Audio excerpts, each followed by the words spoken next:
Sissy Biggers with genConnect at the Food and Wine Classic in Aspen, the granddaddy of the food and wine festivals, where the classic talents like our chef Tim Love from the great state of Texas are you're really part of the fabric of this weekend in Aspen. I'm honored that you say that. I mean, I think this is my 8th classic.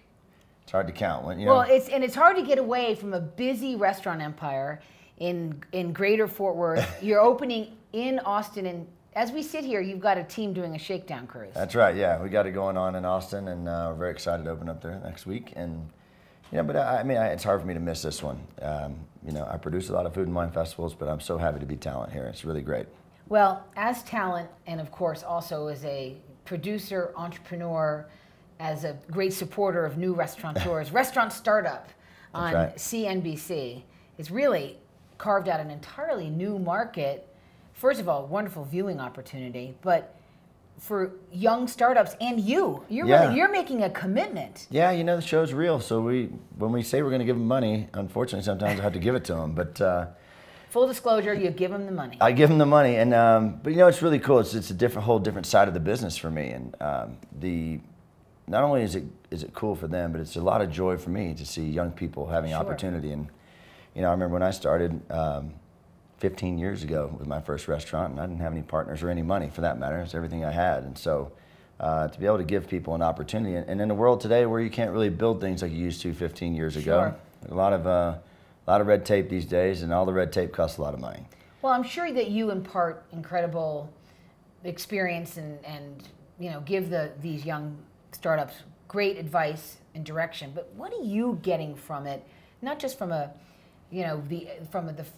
financial relationship. Well, tell me what you've learned about yourself and the empire that you've built, and how has it maybe changed what you do? I think it's kind of the same as like having kids, right? When you have a kid, or you get really nervous at first, and then you kind of learn a little bit how it works. That never comes with a manual, right?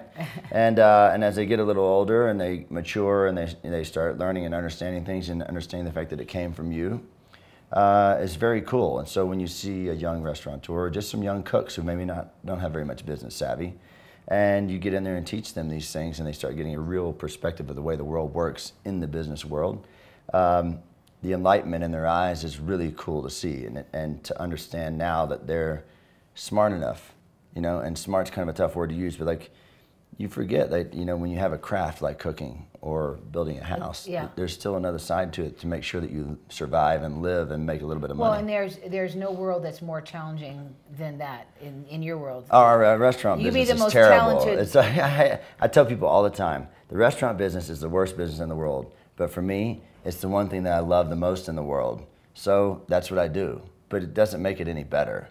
It just is what it is, and I get excited about it. So, well, you share that excitement, that commitment on the show.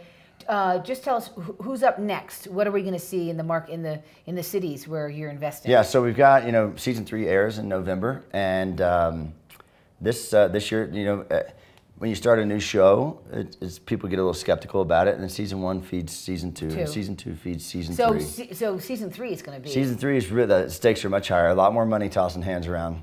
It's a couple really big investments happen this year, as much as I can tell you, which is really kind of exciting. That's cool. And there's a lot of bickering between Joe and I, which is even more fun. We argue over a couple things, and then and then if this season goes well, which we anticipated that does, we feel like the talent we're going to get for seasons 4, 5, and 6 will be really, really good. And that's where I get really excited. Like, we want to, the goal is to find something that we can make really cool. And the very first one to open, Kraken Kanji, is doing very well in Seattle, and I love it, and the guys are great. Well, what a rare experience. And 15 years ago when you first started, who would have thunk it? Yeah, I was just hoping I'd open the door the second day. That was my goal. You certainly did. Still is, by the way. Yeah, well, you've got one on Monday, so let's fingers crossed on that one. Yeah, great to see you, Tim. Good to see you. Best of luck to you, and best wishes to your family. Tim Love, of course. You can look for him on CNBC and all those great restaurants in the great state of Texas.